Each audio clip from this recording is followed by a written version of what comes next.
This program is being recorded, so know if you do read during the open mic, it will be recorded. Also, closed captioning has been enabled. If you wish to turn it off or back on, you can click on the live CC transcript icon at the bottom of your screen. In a little while, I'll put a link in the chat for those who want to sign up for one or more of the library's email lists, and it's a great way to keep informed about all things that are happening at the library.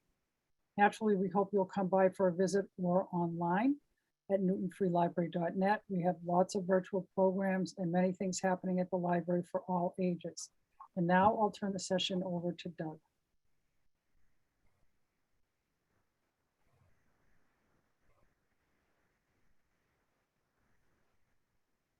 Welcome to the Newton Free Library Poetry Series.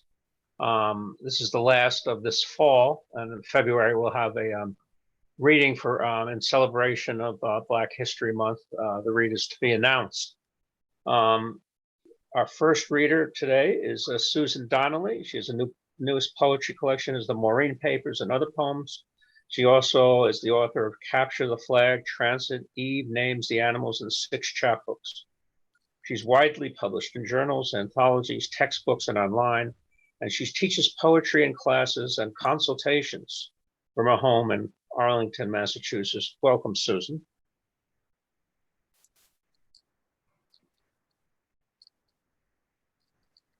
Susan.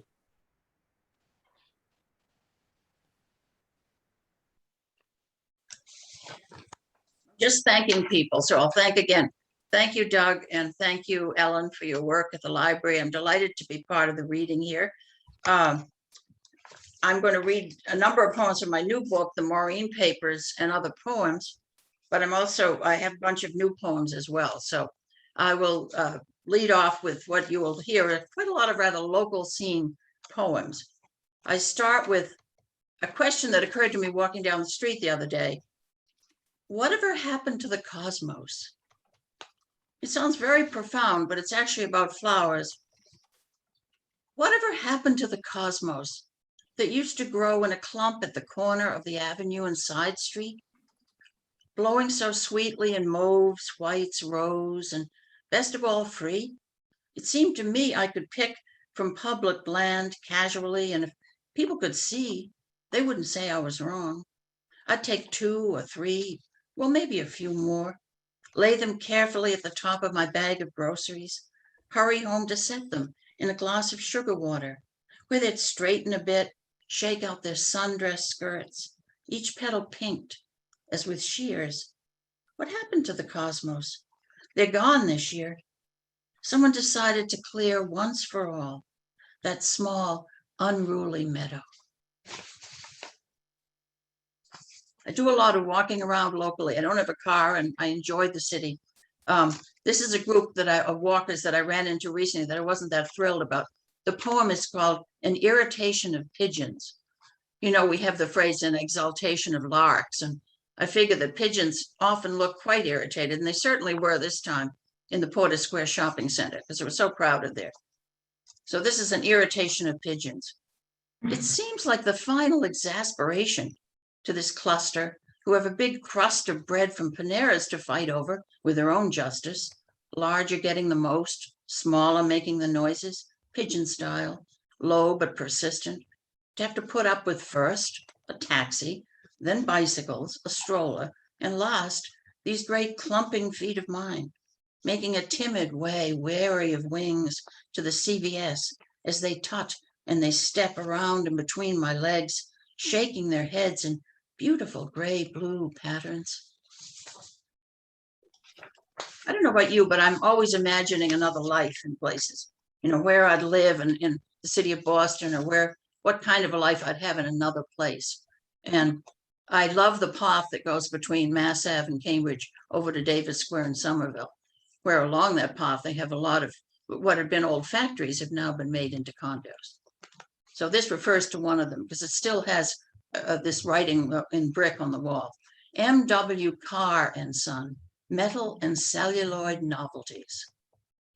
Very faded, but long ago factory. I'd love to live an alternate existence in the small brick building, once factory, now condos, near the path that runs slantwise between Cambridge and Somerville. At one of its tall, many-paned windows, I'd watch people going by, bicycling, walking, and know that on my building, they could read, if they looked up, a talisman from the past, faded but legible on the pale brick. Novelties. Like its cousin, sundries, a word so enticingly vague. In some alternate lives, I've played the piano in a family chamber group, written odes from a cottage on a sun-dazzled island in Greece. But today, it feels enough that the sun's come out for a while, that on a bench between Cambridge and Somerville, I can sit noting down what I guess were called novelties: Cupid dolls, tea strainers, 3-inch flashlights, Sister Teresa's metal clicker that told us when to genuflect, a kitchen something or other that never quite worked, the toy from the Cracker-Jack box. I love that place and love to imagine living there. But here is something people in the local area, as you all are, could really enjoy. This poem is called Angel on a Cell Phone, and it's another street scene that I like. And if it's on Arsenal Street that goes from the Arsenal Mall, heading over toward Brighton. It's on your left, going almost to the bridge. And this is a cemetery figure, really. It's outside of Stonecutters. And she looks very mournful and everything, but to me, she looks like she's talking on a cell phone. She's like this. So she begins to talk halfway through the poem. Angel on a cell phone.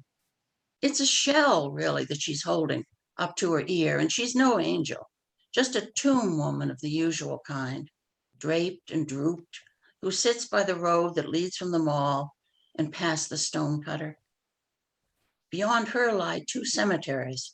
Her shell represents the sound of eternity. So, like he tells me, he's got people who want me for the new plots over by those condos. And I'm like, no way. So he's like, you'll go where they put you.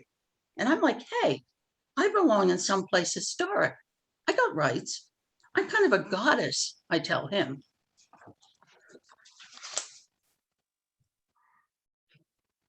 Oh, it's so nice when everybody's muted. Anyway, all right. Now I go into, again, sort of walking around, but a couple of sort of love poems, you might say. Definitely, you can say. February day trip. That we didn't, after all, go anywhere that day hardly matters looking back. We discussed it in each other's arms, weather-vaned the state, considered lakes, obscure museums, unknown and nearby towns, and mind-explored some routes to be later found or not on the toast-distracted map, unfolded over what was fast becoming lunch.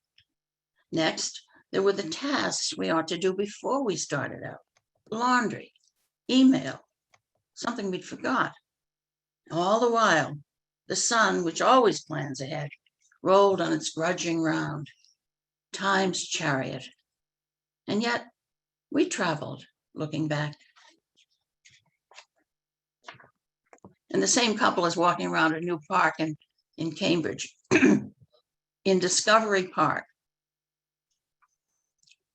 I didn't know goldenrod grew in great bunches like this, almost hedges, I remarked, but I'm happy it does. We are walking hand in hand along the burnished path in the city's new park. Although, I add, it may not be goldenrod at all, but some other planting they did when they reclaimed this place. I wish, I conclude as usual, there was some sort of botanic guide, but we both know the wish needs no answer.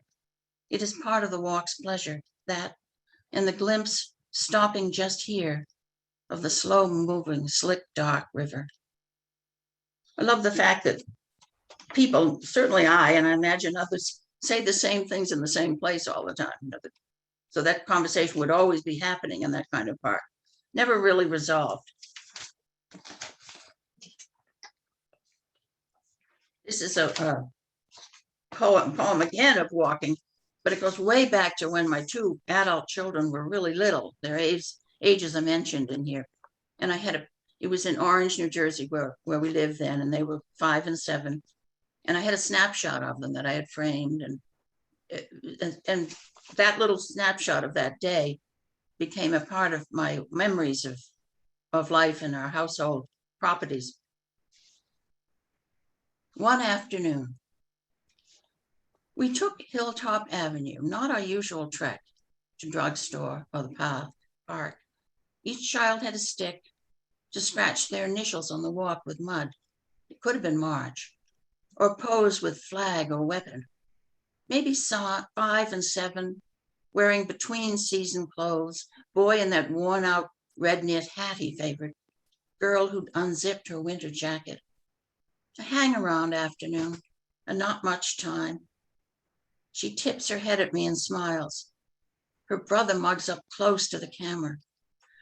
I kept those snaps for years, their colors fading, cut down to fit a 3-inch cardboard frame. I tell myself it's in a box downstairs.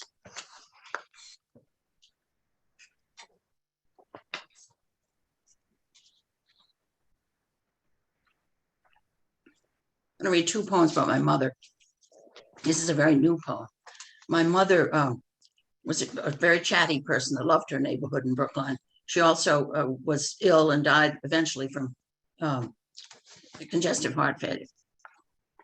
My mother's neighborhood. Every walk from our house became a hill, but one direction went downhill at first, letting my mother begin her commentary. Each of the houses we slowly passed had one. A recent widower, lonely, she assumed. A much too long renovation. People from Georgia, she believed. Such fragrant syringa. I'd let my mind wander a bit, content to be with her, grateful she could still care whether a paint shade suited that small cape. Then the grade rose. You talk now, Sue, until I catch my breath. And there I'd be, tongue-tied, searching my life and hers on sudden notice with no words to say. This poem I wrote a long time ago after she had died. It's in a book of a memoir about my parents that I put together in a chapbook. This is called November Walk. Leftover Queen Anne's lace, the spokes of brown umbrellas. No one else on the road. You stopped with me one day beside a moss-covered stone wall, pulled off some velvet clumps earth clung to, set up a Victorian green plush parlor suite on a rock. I was 5. Then you hushed me when a leaf became a chipmunk we watched run back into its hole. Must I grow up at last? Now you're gone. No one else on the road. You showed me how the mother bird had softened a blown down nest with birch bark, curled in the stripping like birthday ribbon. Okay, Susan. That's the 15 minutes. Is it? Okay. Okay, Hey. thank you. Thank you. Our next reader is Ruth Smullin, and her poetry has been published in the Atlanta Review, Iveson Street, Main Street Rag, Sozier's Poetry Review, among others. Her chapbook, The Open Door, was published by Finishing Line Press in 2020. Thank you, Doug, and thank you, Alan and the Newton Public Library for hosting this series. It's really a pleasure to be here with Susan and Doug and Wendell tonight, and lots of friends and family. Most of the poems I'm reading tonight will be from my chapbook, and I think it's evident they're mostly poems that have to do with my childhood and other parts of growing up. I'll start with the prose poem that opens the book. Yellow, sunflower, goldfinch, goldenrod, yellow jackets on a ripe peach, fat rendered from a chicken in grandma's kitchen. Upstairs, I helped Mama add yellow drops to margarine so it looked like butter. Brushed baby brother's blonde curls. I read my picture book about Dorothy and the yellow brick road. Saw gentlemen prefer blondes at the drive-in with my parents. Learned about Anne Frank, the yellow star. Later on, I went bananas with Yellow Submarine and Mellow Yellow, drank gin with lemonade, then settled down, planted daffodils, had kids, waited for the school bus, began to see with a jaundiced eye. These days, corn is too yellow, too sweet, watermelon yellow when it should be red. The seeds we loved to spit, gone. My portion. Friday mornings, Grandma made challah for the Sabbath with dough risen the night before. She'd give me a lump to play with, cut the rest in 3, roll each piece into a long rope. I rolled and poked my dough till it was gray, while Grandma wove her strands into a fat braid she patted and pushed into a loaf to bake. When the challah was cool, she cut me a thick slice, spread half with jam, half with butter, the way I liked it, though she thought it odd. I was her Shana Medela, her pretty little girl, her Zisa Kinda, her sweet child. In her home, 1 flight down from ours, I could do no wrong. Little brother, squalling infant, too young to play with, you were the thief who stole my bedroom, our mother's heart, then my time with friends. Why did I have to walk you to kindergarten? One day after school, I found you sobbing in your classroom, stern Miss Wellington insisting you'd stolen another boy's coat. You ran to me, held fast to my legs while my hand rubbed your back. Even I knew a mistake from a theft.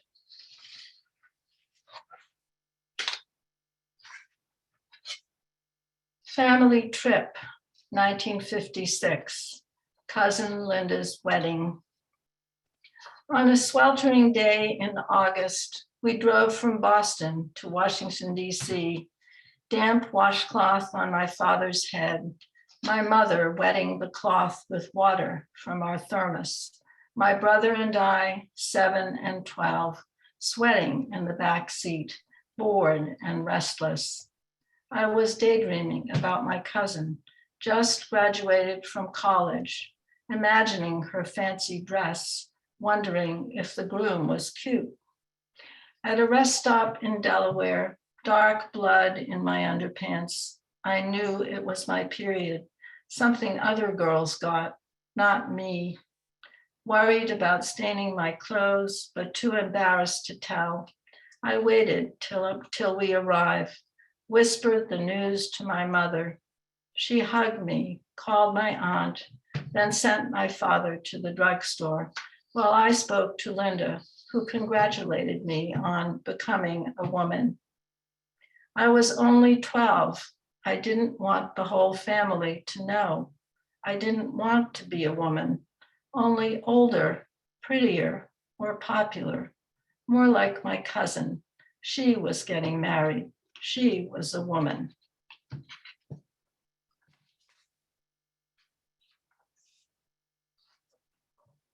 Other grandmother, formal in demeanor, smile elusive, my grandmother could be severe, thoughtless and inconsiderate, her judgment when I didn't behave. More often she indulged me, let me pick the raisins from her fresh baked rolls, poke holes in chocolates till I found my favorite, choose 2 new dresses when she'd offered 1. At 4, I thought she was old, heavy and slow, gray hair in a bun on her neck. Nights I slept over, after we dressed for bed, I watched as she pulled out pins till her hair tumbled down her back like water, its ripples softening her face. Brushing 100 strokes, she wove her hair into a miraculous braid, lithe and sinuous, that tickled the backs of her knees.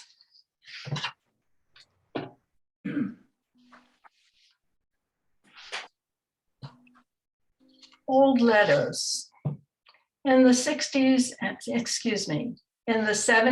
and 80s, we all wrote letters to stay in touch. especially my mother, weekly at least. Friends, sisters, brothers living in other states, a blizzard of words, lives in flux. We were moving, buying houses, looking for jobs, pumping out flooded basements, going back to school, falling in love, deciding to get married, having babies, getting divorced, struggling with demanding children and bosses. We were happier then, angrier, more certain, more unsure. Every word mattered, too important to throw away. I saved every letter, 6 boxes full. It seems crazy now. 5 and dime stationery, lined paper, picture postcards, and plain. As I read, I remember forgotten pleasures, troubles, intimacy, absent the person. Did you mean to sound so cold and hostile, my mother writes? Dearest, his mother begins, the phlox is blooming. We're looking forward to your visit. Sarah is growing up at an alarming rate, my now dead friend tells me. She is thin, complicated, and moody.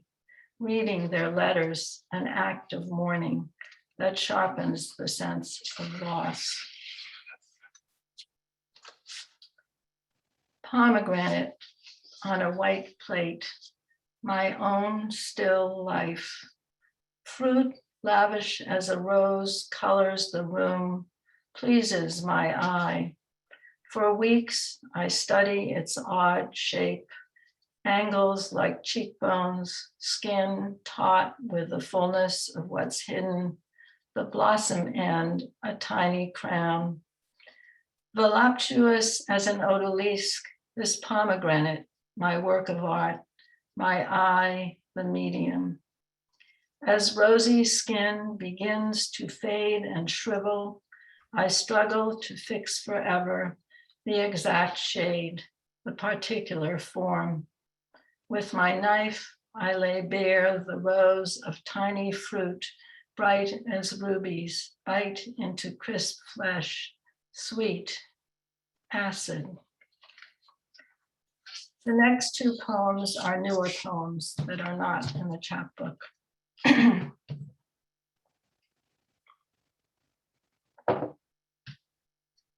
Bronze relief, self-portrait of the artist in his studio. Dear husband, whose face I still know well, bushy eyebrows, high cheekbones, strong curve of the nose, that mole above your droopy mustache, only a glimpse of your studio behind you, drill on the table. Here, you're the story, fully alive, as if emerging in the flesh from that cold metal, collar wrinkled, charcoal stick in your pocket, your left hand, the hand you drew with, resting on your shirt. Head erect, lips firmly pressed, you're looking at me, your gaze serious, attentive, inviting me to look back at you.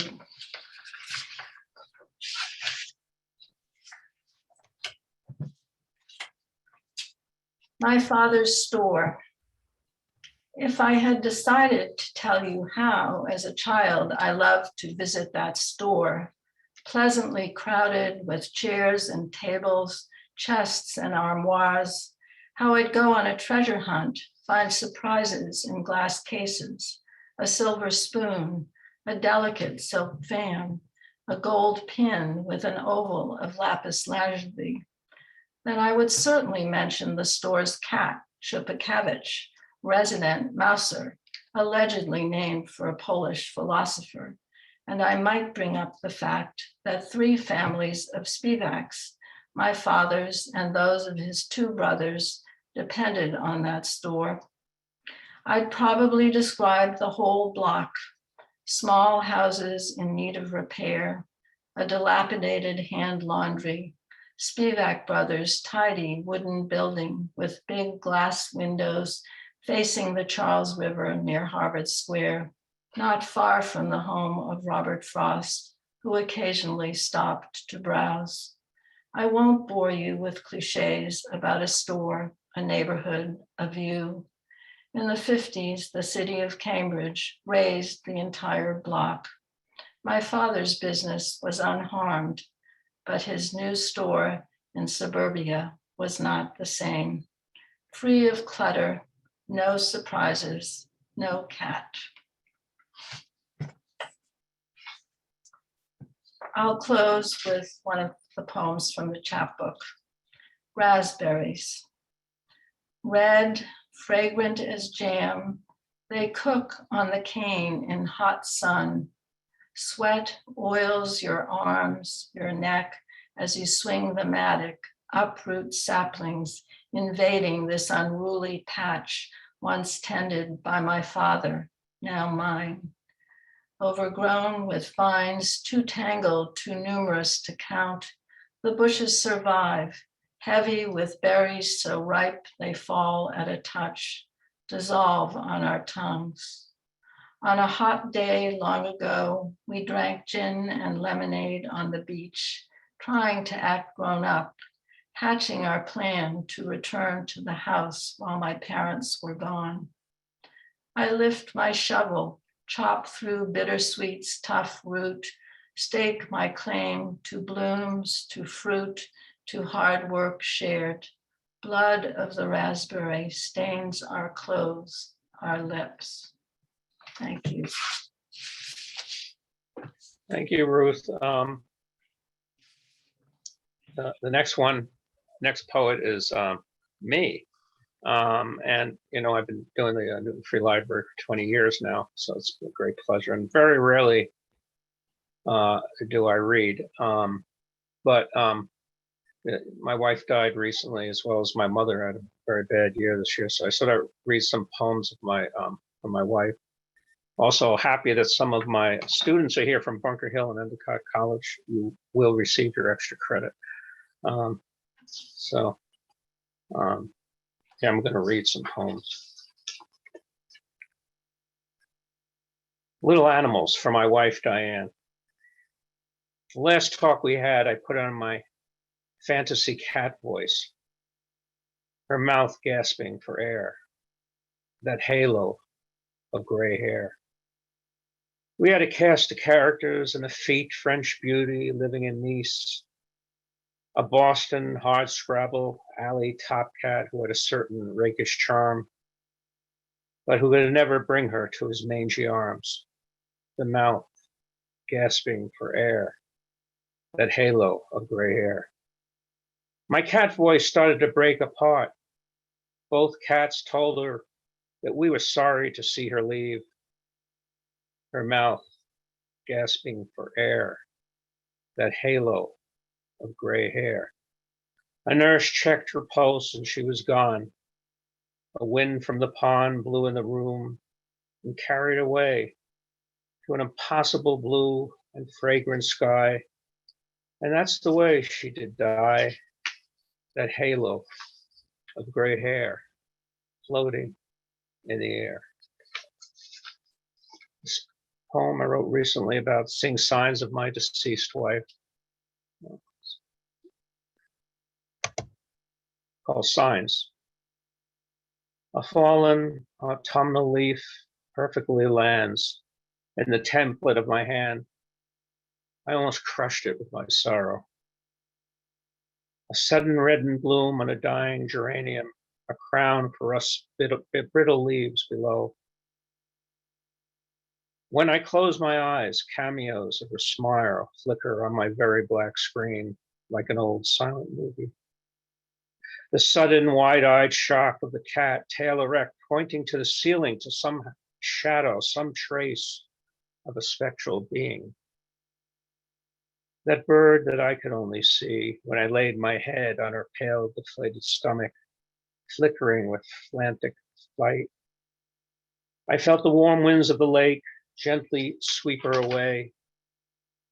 I saw her once more in the mournful davening of the trees. This was about a friend of mine, Jennifer, who cared for my wife. It's called for Jennifer, Sage. She was high holy, burning the sage, blessing the dark apartment with sacred smoke. She ripped the reluctant window open and let a curious breeze in. The stagnant dust of long years dissipated in her light. The cat slept by the crystals she left. The birds chirped loudly in a mad celebratory chorus. My cat and I stared at each other, stunned by her wake. This is where this poem is. I wrote before well before she left us. It's called Diana's Sleep. As she lays in bed, framed pictures, splashes of muted color arise from her tousled head. She mutters some beast's movie script from a nightly passionate play, while the cat consumes her, his green eyes a hungry, verdant blaze. We both lay just below her breasts and sleep in a lap for transient, treasured guests.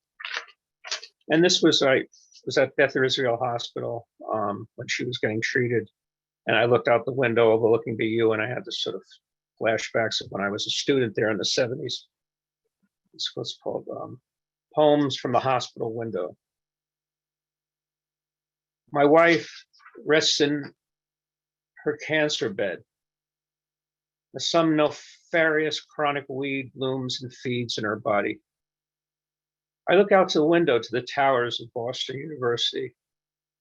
They pierce the gray day, and I cannot forget them. I see West Campus, the high-rise dorms where I lived. Psychotic from bad weed I picked up from a joker on the common, throwing bags of urine out the window, afraid to be exposed in the men's room. Down by a green line trolley on Commonwealth Avenue, woke up, face up, shocked on the track. A man in the Rat in Kenmore Square guarding his bear saw me in my army jacket and long hair, if that was possible. I was a rebel from the broad lawns and narrow minds of the Long Island suburbs. He cocked his hat and said, "Hey, also, I want to suck your ass bone dry." I felt all this hate, Nixon and Watergate. Nude streakers on Nickerson Field rushed the goals, breasts and penises flap in the wind and protest. A remnant of the SDS rises in my philosophy class with no due respect and challenges the tenured pomposity of the professor. Frisbees fly through the air in disparate directions like the mayhem in my head. I greedily munch cashews in the TV room like they were some elixir. In the Sherman Union, wondering why the White Album only speaks to me and are they outside the door. Next reader is Wendell Smith, who's currently editing the new Bagel Bod anthology. He has been in Ibbotson Street and Muddy River, other magazines. He originally wrote for the Cambridge Phoenix before it became the Boston Phoenix, and covered Wounded Knee and other such events. He's a retired emergency physician, and I consider him a friend. Wendell Smith. Wendell? Well, I'm fine. I would they bring up the video? Yeah. Well, I was. There you go. There you are. Someone else. Yeah. Okay. Yeah. So, well, thank you for that introduction and having me, Doug. Since I don't have a book, I feel honored to be here in spite of that lack.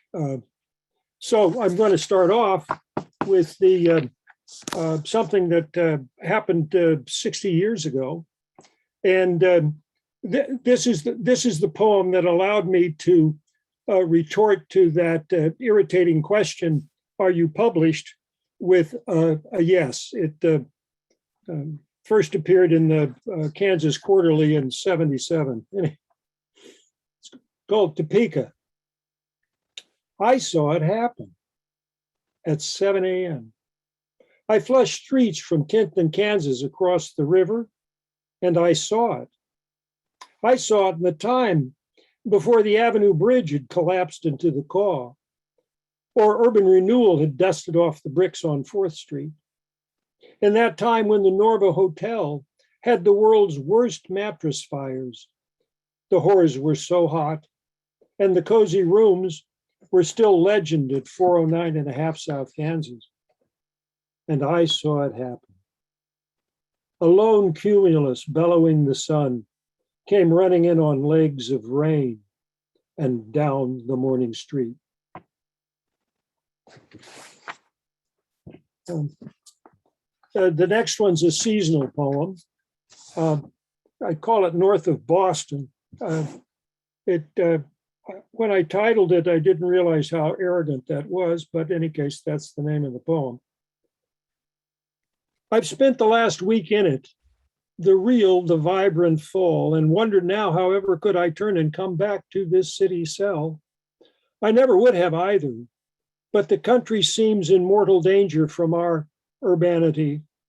I fancy that I am Beowulf on a bicycle, charging the speculator grindles of the city. I left a Tuesday afternoon at 4, biked up Mass Ave through Arlington. In Lexington at the Battle Green, I pick up 225 to Bedford Center, then Carlisle, Westford, and beneath 495 to 119, where the maples sing their bloody song at sundown. Groton, 6:15.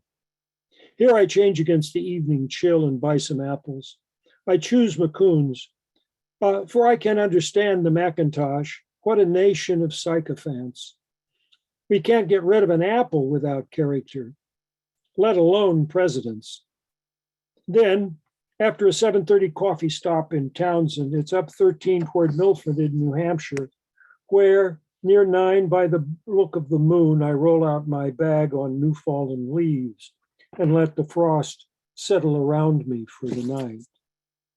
Wednesday, I'm up at the sun rising on my right through Mount Vernon, New Boston, Weir, Henniker, Bradford, Sutton, New London, Springfield, Enfield, and across the hill to Etna, where with time to rest before the sun is sucked behind Vermont and the color from the trees. I am 130 miles and 17 or fewer hours north of Boston. And not a trouble in my muscles nor the hills, but the people who think a ride through such exuberance a task. You must ignore them when they say you can't. They drown in their own fear that they will not endure a judgment day, which they aren't even sure is coming, when all they need is the common sense to bathe in the common sensuality of all outdoors. When the maple's color has been blown out to the New Hampshire floor and begun to bleach in the November rain, the oaks and beeches will remain, a delight in the subtle eye. And if you wear your anti-hunter day glows, you can enjoy the color in your ears of crunching autumn underfoot until first snow between Thanksgiving and December. To see the thrill of gaudy fall and rank it best because our eyes are blind to the differences that make the next day as lovely as the last is to miss the trees when they whistle their first nakedness into the winter wind and send a shiver up that can't be heard in any other time along the year. I panic when I think the day may come when neither mine nor my survivor's sensibility will notice that October blood needs gray November for its nourishment. Can anyone aware of life taste autumn without contemplating death, or think that we will not be noted when we disappear? If I'm a leaf upon a bough, may the wind be strong that takes me down, that I may have a long and giddy dance before I touch the ground. Coda for John Knight, February 3, 1948 to October 5th, 1997. Now that I know that I am a leaf upon a bough, I choose for my descent a perfect stillness in an autumn sun that warms the soul, as coals in a cast iron parlor stove warm a body on a January night. So when I yield to gravity, I'll drift with ease to set upon a bed with other leaves. Lately, I've begun to wish I'll fall against the weathered southern wall of a New England barn and there rest roasty on bright days, protected from the chill winds which come as the season bends around the solstice, and one by one, like leaves, we lose our friends.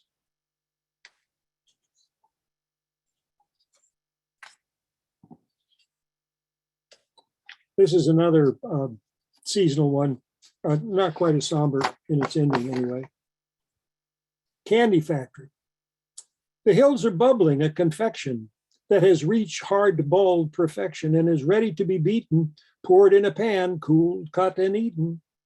Now that the maple's orange and crimson has been by wind whipped to the ground, now when Panucci nears completion, now as when Panucci nears completion, although its bubbles roil and hold their breaths to linger, now a beech and oaken splendor has these hills once more aboil. Yet while these whose grandeur follows glory may hold their sienna shapes for longer, they too will soon be stripped by late fall storms, which give the scene a final frosting, and leave these leaves a winter long snow covered, where they become of earth as they have been earth colored, become the earth from which they'll spring again to summer salad green, and with light's touch start sugar synthesizing out of thin air and water from roots rising. Then following its swing from equinox to zenith and return, they'll ripen under summer's sun that we may taste them in their season, feast our eyes and know our reason.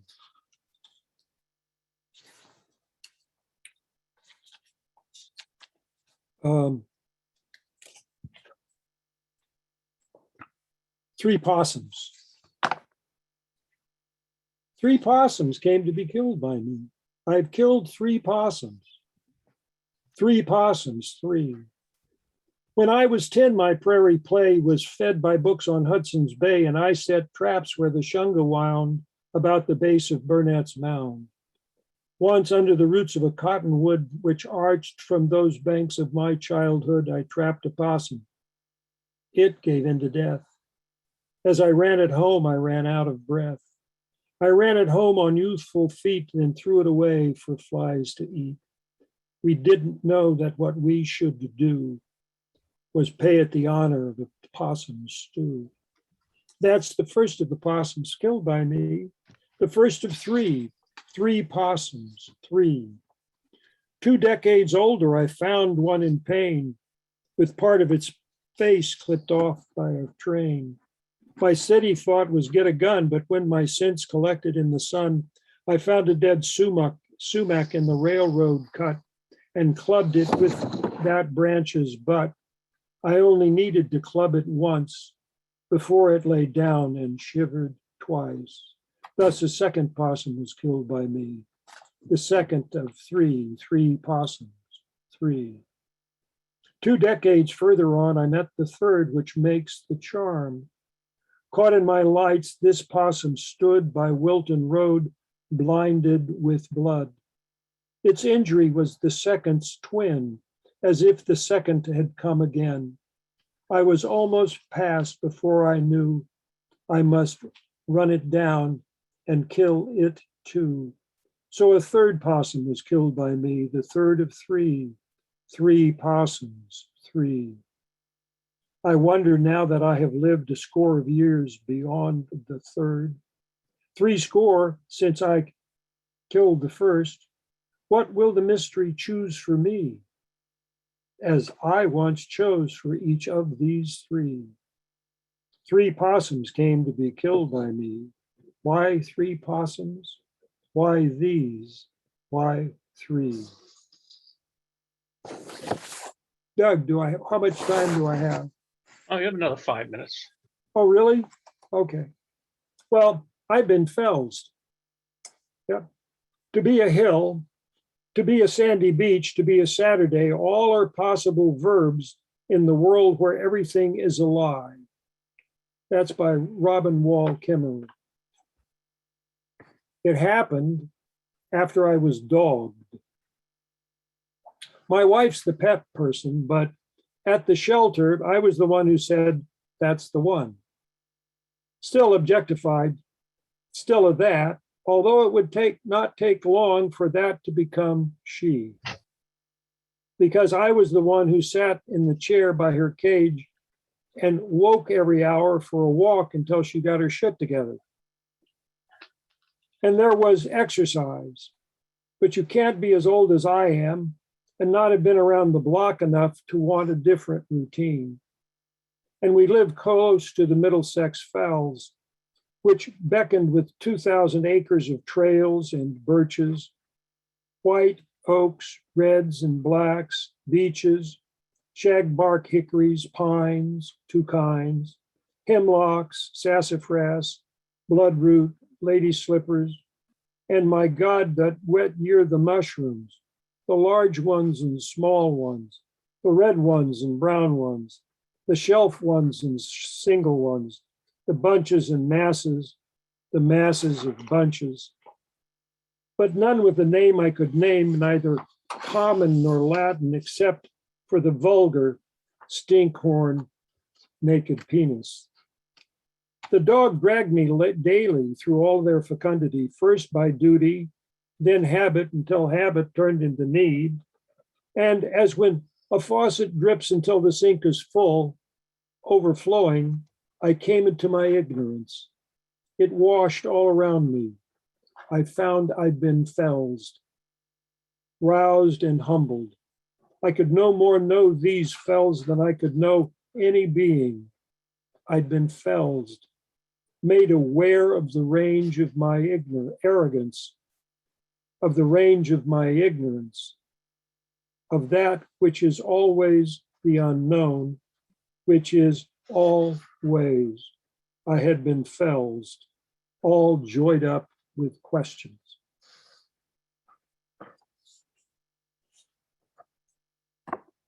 And I think I'll just close with a real short one here. Fish course. You are what you eat is a late 20th century folk saying. When you feed on trout, savor the waters cold. Freedom, disciplined by stone.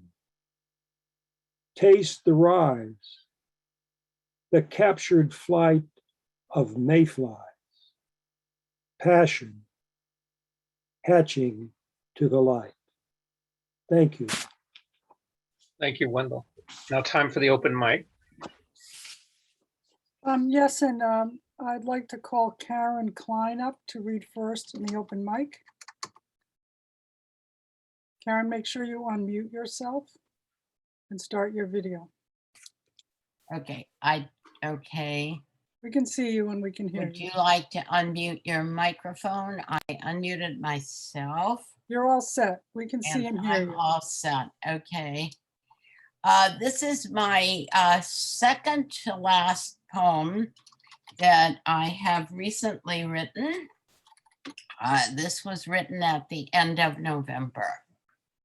And it is called Indigo. I'm having a little trouble seeing it because I have it on 12 point and I probably need it on 14. But it's partly about my mother, partly not.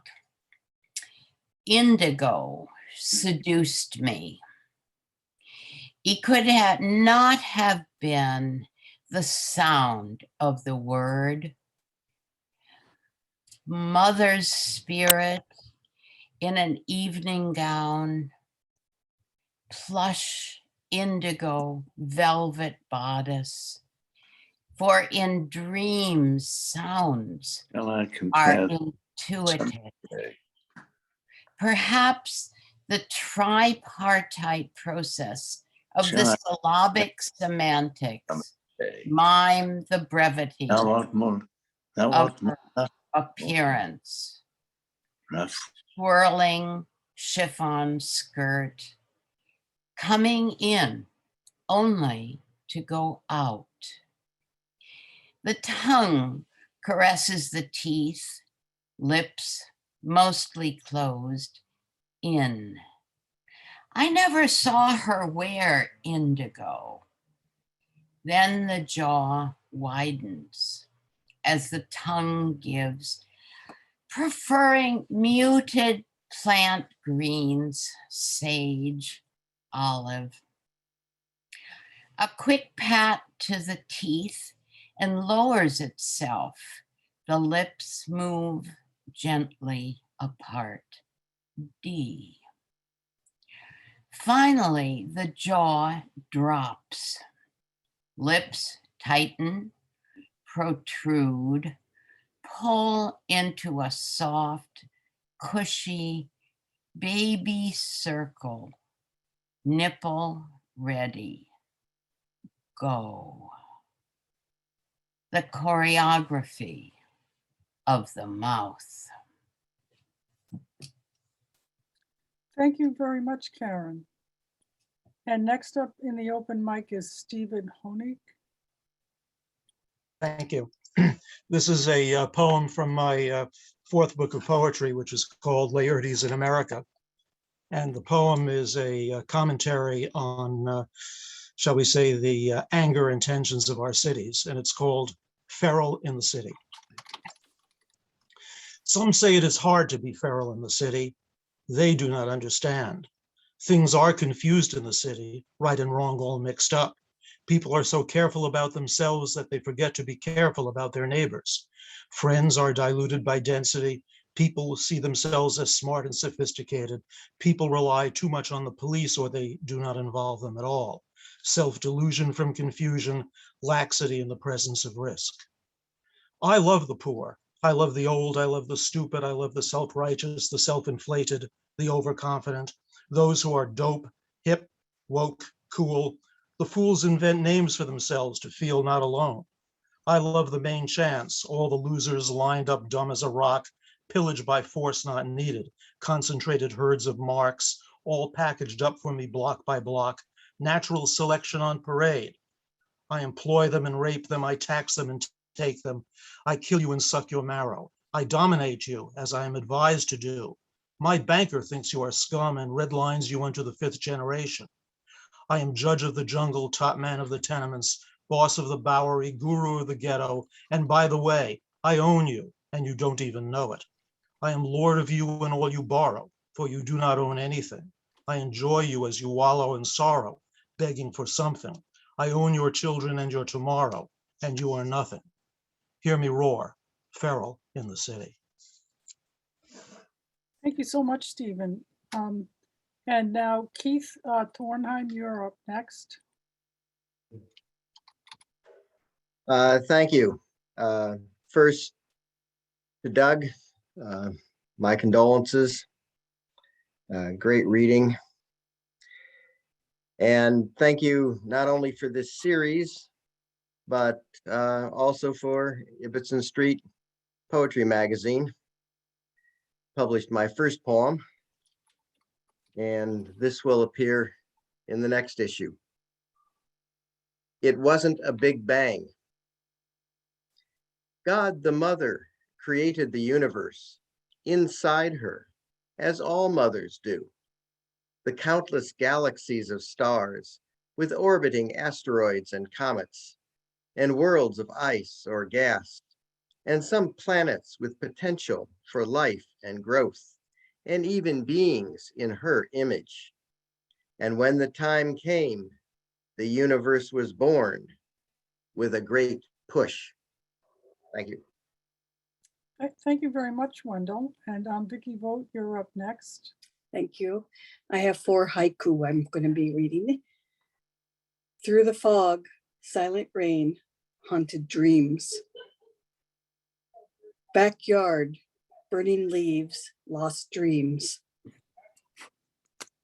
Hazy break of day, sandpiper sings to the dunes. Mist over lone wooden pier, teams with turns.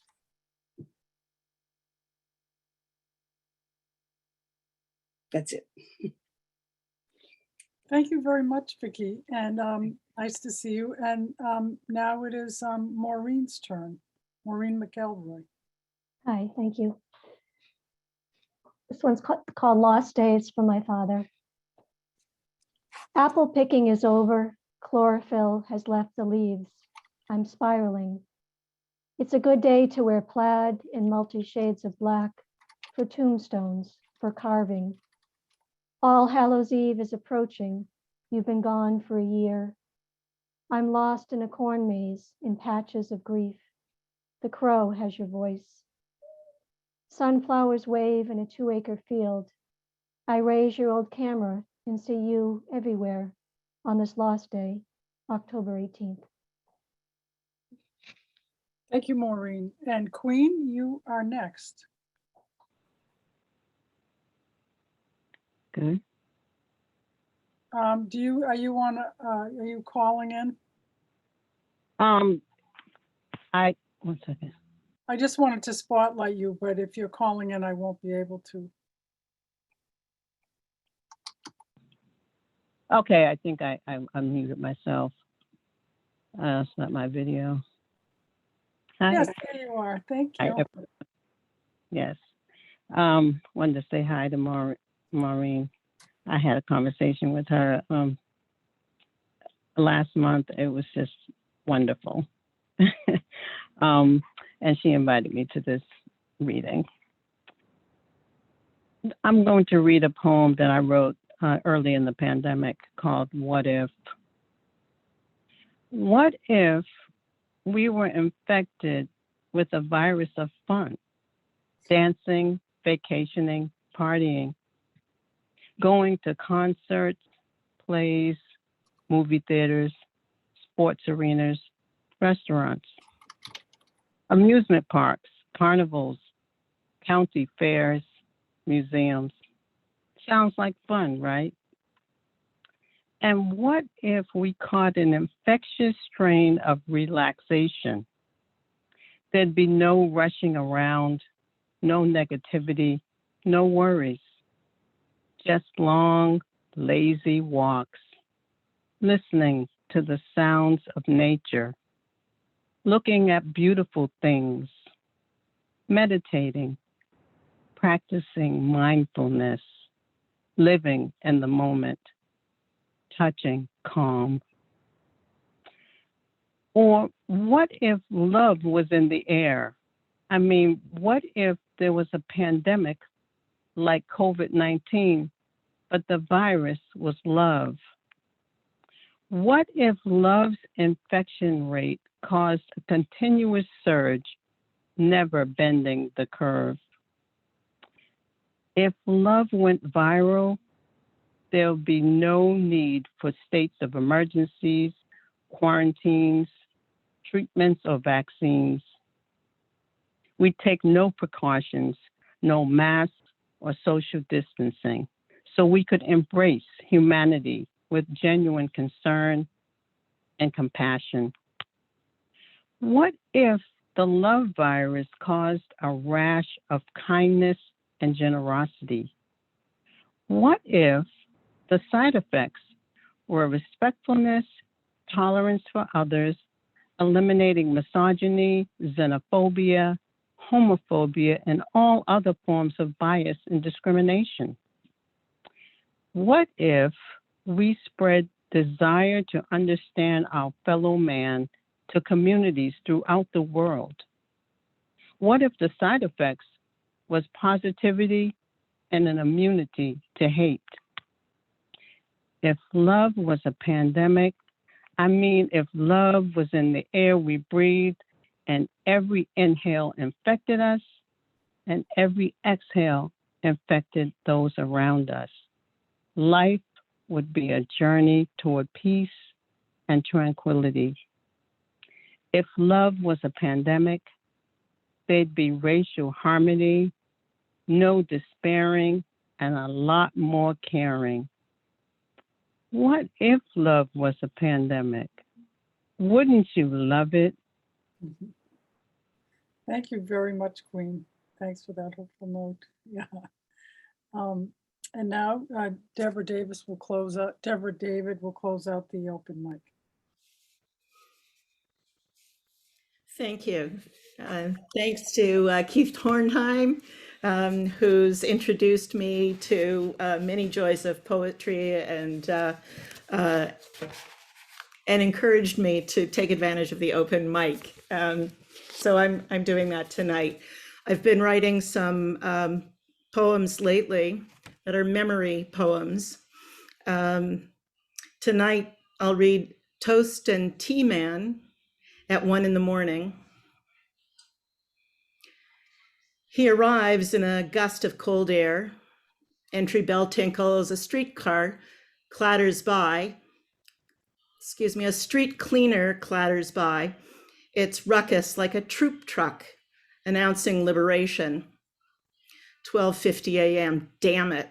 We won't be closing early, even though it's hours since the last orders came in from those hollow-legged Dalhousie students up the road. They already scarfed down their egg rolls and BLTs, fried rice and barbecue wings. They're buckling down midweek with particular earnestness in their dorms. The Toast and Tea Man is a sort of regular. He shows up every few months. His uniform is army surplus, a coat cinched tight around his slight frame. The khaki is frayed and stained with greasy splotches. There's a red plaid hunter's cap pulled low over his eyes. His pant legs are stuffed into rubber overshoes.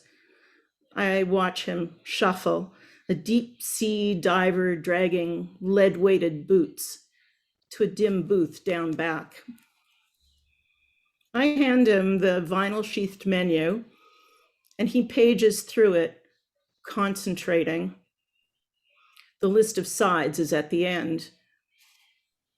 Tea, he specifies, not Chinese, and white bread, 2 slices, toasted dark. The cook fixes it in the kitchen, grumbling all the while beyond the swinging door. Oblivious, the knight errant sets his hat ceremoniously on the laminate tabletop. His haircut is shaved close over the ears and high above the temples. Before hipsters claimed the style, it's the telltale mark of inmates. He glares back at a sinuous dragon on the scallop-edged placemat. A Chinese zodiac menagerie parades fur, feathers, a curly pigtail. Fiddling like Cézanne in his studio, he arranges a still life of sugar, spoon, cup, and saucer, and then he adds plated toast points to it. He holds a grimy fingertip to the flap lid of the chrome teapot and pours steaming half cups to nurse. He mouse nibbles the toast. He takes a refill of hot water over the soggy tea bag slouched at the bottom of the pot. Indentured in his service, these interminable minutes, I unbolt the front door when he's done to let him out. He vanishes into the dark street. I clear his table, sweeping a nickel coin into my palm, a paltry reward. Thank you. Thank you very much, Susan. And Deborah. I'm sorry, Deborah. I'm sorry, I'm looking at the list of participants. Thank you. Doug, why don't you come back on and close out the session with a few words? Can I read a poem? Who is this? Victor Shakespeare. Is it possible that I can read a poem? I came in late and I Yes, thought, Victor, I didn't see you had signed up, and certainly we do have time for you to read. Go for it. shall I do it? Yes, please do. It's only one, and it's not Please anything. do. Please do. Yeah, it's not Welcome. something I've written, but it is something that I know. And it's Sonnet 29. When in disgrace with fortune and men's eyes, I all alone beweep my outcast state, and trouble deaf heaven with my bootless cries, and look upon myself and curse my fate, wishing me like to him, one more rich in hope, featured like him with friends possessed, desiring this man's art and that man's scope with what I most enjoy, contented least.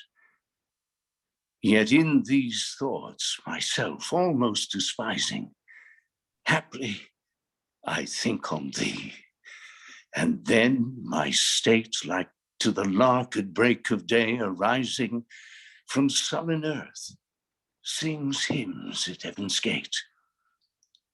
For thy sweet love remembered, such wealth brings, that then I scorn to change my state with kings. Thank you. Thank you so much, Victor. And Doug, you want to come back on and close out the session?